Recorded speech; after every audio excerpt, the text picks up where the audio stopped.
forcément autant accepté, je pense, dans la vraie vie que dans le livre. Enfin, même, j'en suis sûre à 100%, quoi. Mais moi, j'ai moins. Je crois que ça me fait un peu peur, moi, tout ce qui est rêve, cauchemar et tout. J'aime pas trop. À chaque fois, je me réveille, je suis en panique, je sais pas ce qui s'est passé. Et par contre, moi, c'est comme tu adores dormir, je pense que tu vas comprendre, mais j'adore aller me coucher, c'est vraiment ma passion. Et passer énormément de temps dans mon lit. Et j'amène souvent plein d'activités dans mon lit parce que juste le fait d'être là, je me sens en sécurité et donc je peux manger, je peux écrire, je peux faire tout ça dans mon bain aussi en réalité. Mais voilà, tout ce qui est un petit peu... Et je pense que c'est un truc d'enfant en fait, de bébé, quoi, de se retrouver dans un espèce de cocon et de vraiment se reposer de tout ce qui se passe dans la ville parisienne qui est très agressive et violente. Et on parlait aussi des personnages, du coup, Fémoustache et féministe. Et ouais. Donc voilà, ces personnages c'était une évidence pour vous. Et le nom surtout, que je trouve. C'est des jeux de mots, je sais pas si vous avez. En fait, je crois que la Fémoustache et la féministe, c'est au premier instant du début de ce projet. C'est le brainstorm du projet. On s'est regardé, on a fait hey. Ouais. Et en fait, c'était d'abord la Fémoustache, inspirée de vraies personnes, de la vraie vie. Ouais. Et parce qu'il y a beaucoup de femmes à moustache, mais en fait, on ne sait pas parce qu'elles les enlèvent. Et c'était un peu l'idée de parler d'aller directement dans l'art et de se dire, ok, il y a un personnage qui est une fille et qui a une moustache. Et qui n'est pas rejeté par les autres. Pas du tout, qui est aimé, qui distribue des pains au chocolat à tout le village, donc vraiment c'est la préférée. Et en fait, et du coup on était là, mais en plus si elle a une meuf, c'est carrément le haut du panier, et donc on lui a inventé la féministe. Et vraiment c'était au tout début, je me souviens qu'on était en train d'écrire le début de l'histoire, et en fait ça s'est dessiné un peu autour de ces deux personnages qui sont assez importants dans l'histoire, enfin, qui sont un peu comme les mairesses du village, quoi, et qui sont toutes les deux pas des personnages qui seraient aimés dans la vraie vie, et du coup directement il y avait une espèce d'inversion, et je pense que ça après ça nous a permis en fait après une espèce de liberté totale et de faire après n'importe quoi sur le reste du livre et d'inventer des trucs. Les vannes. Oui. Ouais. Ouais, il y a cette planche que j'adore, que je trouve tellement mignonne. Vraiment les dialogues. Mais voilà, tout est trop mignon, quoi. Donc, vous lirez l'album si vous ne l'avez pas encore fait, mais ça, cette planche, je la trouve juste. Ils et elles ont toutes des personnalités quand même. Moi, j'ai essayé. En fait, là, je me suis inspirée des dessins de Pauline pour le coup, parce qu'elle a dessiné des personnages qu'elle a inventés et tout, qui n'étaient pas écrits, mais qui rajoutent plein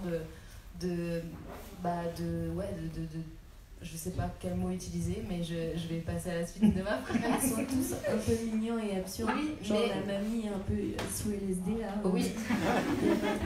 Mais moi, ils m'ont inspiré des trucs comme s'ils avaient vraiment tous une personnalité, parce que comme pour le coup, les dialogues, ceux-là, je les écris après les images, donc à partir de leur apparence. Et c'était assez cool de m'inspirer de personnages qui n'existent pas, mais qui existent en vif. Et c'est ça qui est trop bien dans l'idée de travailler ensemble, parce que en fait quand t'es seul, tu t'amuses beaucoup moins, quoi.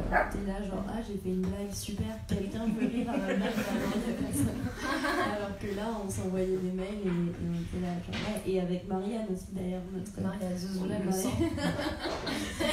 L'éditrice de La Ville Brûle. Oui, comme je l'ai mentionné à la Marbrue, n'hésitez pas à me dire quand je dessinais des lits qui ressemblaient à des vieilles pantoufles, et du coup je le refaisais après. Sacha, elle peut venir avec nous. Tu veux que je la prenne sur moi? Regarde, petite fille. Sacha est notre impresario. Elle prend des rendez-vous. Et est-ce que c'est une grosse différence d'écrire un album et des paroles de chansons ou de la musique? Est-ce que c'est vraiment un travail différent, ou vous travaillez de la même manière? Comment est-ce que vous compartimentez ce genre de travail en fait? Toi, tu mets des dessins dans ta musique, donc... Moi, je mélange tout de manière générale, donc je pense que c'est vraiment la même chose.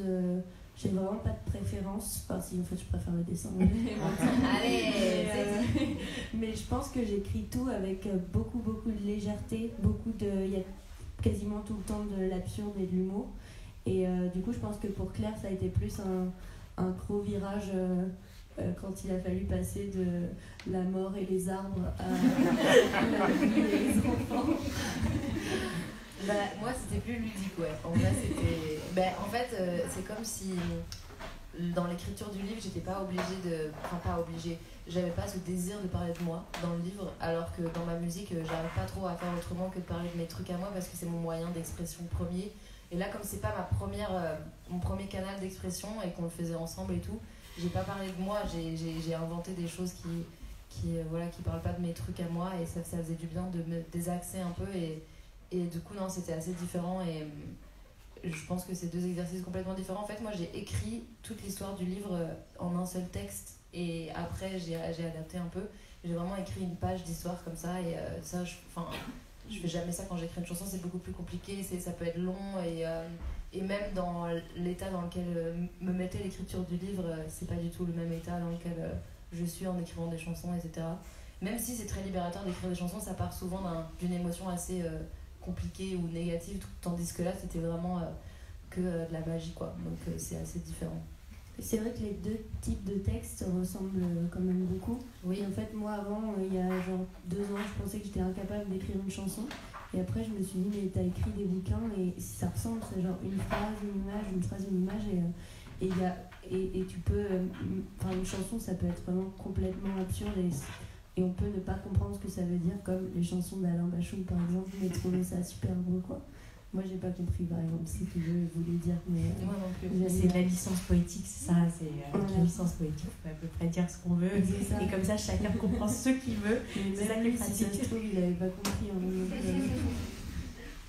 Et donc, dans le livre, vous avez rajouté des petites planches, Petit dépliant, idée originale de Marianne Zouzoula. Ah, Again. Notre mère à tous. Avec l'horoscope, voilà, on peut habiller la petite Sophia. Et moi, j'adore la féministe et la fémoustache avec ce qu'elles aiment. Elles ont des cartes d'identité. Ouais, des cartes d'identité, j'ai trouvé ça trop bien. C'est des infos en plus sur les personnages qu'on n'avait pas la place de mettre dans le livre. Et du coup, on s'est dit quand même, c'est dommage. On avait inventé tellement de faits sur leur vie qu'on les a mis dans un petit dépliant à découper. Et en fait, il y a un petit journal à former. Il faut le plier. Et ça, on est très manuels toutes les deux. Pour le coup, moi, je dessine pas du tout, mais on est très fans d'activités manuelles les deux. Miniature. Et des choses miniatures et de faire des choses avec ses mains. Et en fait, moi, en tant qu'adulte, j'ai l'impression qu'on se déconnecte de ça et que c'est comme si c'était les travaux manuels. C'est un peu, encore une fois, relié à l'enfance. Et moi, je suis vraiment militante des activités et des travaux manuels en tant qu'adulte. Donc, la pâte à sel, par exemple. Ouais, la pâte à sel, la pâte Fimour, récemment, j'en ai refait aussi. Et vraiment, non, mais c'est pas une blague en plus, genre... ça fait trop du bien et je comprends pas pourquoi on arrête quand on est un adulte et qu'on remplace ça par rien, à part fumer des cigarettes et boire de l'alcool. Oh, tu exagères. Après, moi, quand on a fini le livre, j'étais hyper heureuse parce que c'était quand même un long travail. Et là, Marianne m'a dit, il faudrait que tu fasses encore 35 illustrations pour les dépliants, mais en même temps, ça va dessiner des petites on l'a pas encore fait. On n'a pas encore. On n'a pas eu le temps. On n'a pas eu le temps de le On découper. pourrait peut-être le faire avec les gens. Bah, ça serait super. Et j'aimerais bien savoir quels sont vos albums pour enfants que vous aimez, ceux qui vous ont donné envie d'en faire. Le Covid, malheureusement. Mais est-ce que vous avez des albums préférés ou même des livres en jeunesse particulièrement parce que...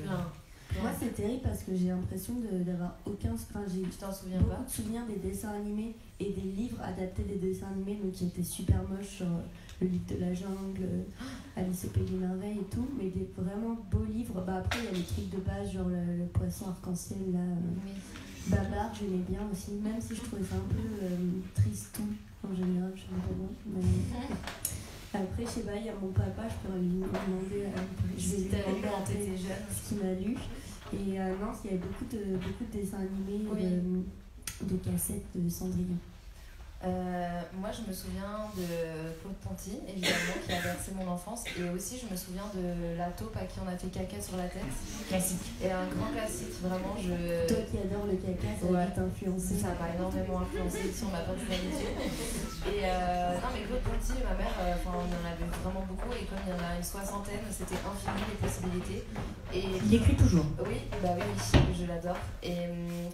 Et puis, des petits trucs un peu drôles comme ça, la taupe et Nana aussi, mais ça c'était peut-être un peu plus tard. Max et Lily. Max et les Maxi Monstres en fait, après. Ouais, mais ça c'est plus vieux, non? Ça c'est 90, non? Qu'est-ce qu'il y a, Sacha? Alors Maxi Monstre, c'est un vieil album en fait. Vieux encore. Ouais, beaucoup plus vieux, mais après il y a eu le film. Oui. Voilà.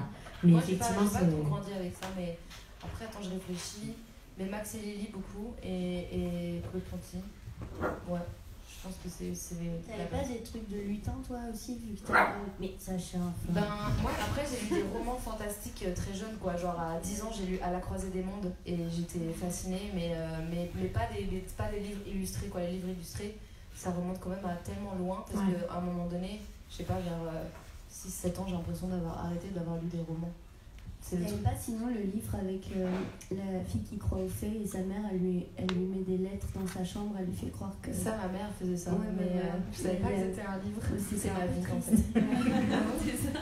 Mais par contre, je me souviens aussi, là, il y a un truc qui me revient, qui est incroyable, c'est, tu sais, les livres où tu dois choisir ce que tu veux faire. Ah, les livres dont vous êtes le héros? Ouais, j'adore, ma passion. Non, mais pas les romans, les livres illustrés. Ah oui, bah c'est ouais. avec des illustrations, et c'est genre aller à la page 9. Ouais. Pour faire ci et ça. Moi, ça m'a fasciné, genre, tu vois ou pas? J'aimais pas du tout. Ah bah, super. Faire des choses, ça m'énerve. Ouais. Même les. Comment ça s'appelle? Les pop-up. Ah oui. Ça m'exaspère.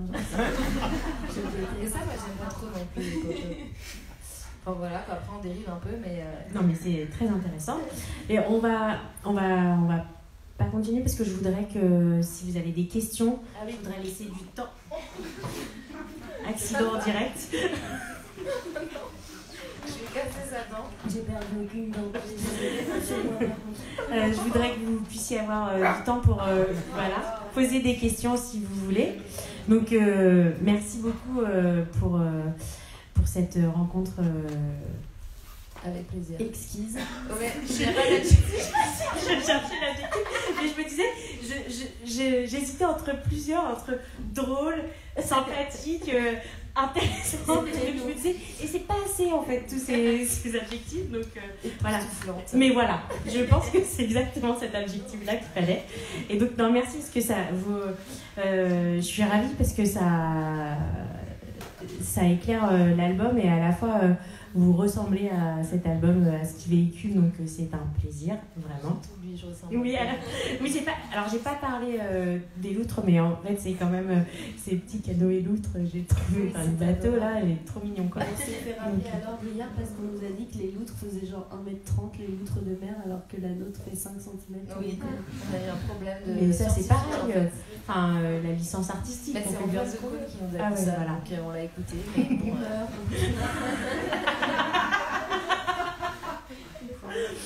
bon, donc voilà, je vais vous remercier et une fois qu'on aura posé les questions, bien sûr, vous pourrez faire dédicacer l'album et il y a également le disque de Pauline, donc voilà. J'espère que ça vous a plu et je vais vous laisser la parole pour des questions si vous en avez envie. Ne soyez pas timide. Non, parce que on est entre nous, voilà. Personne veut poser, d'un coup une personne pose et tout le monde pose. La demoiselle en rose. Oui.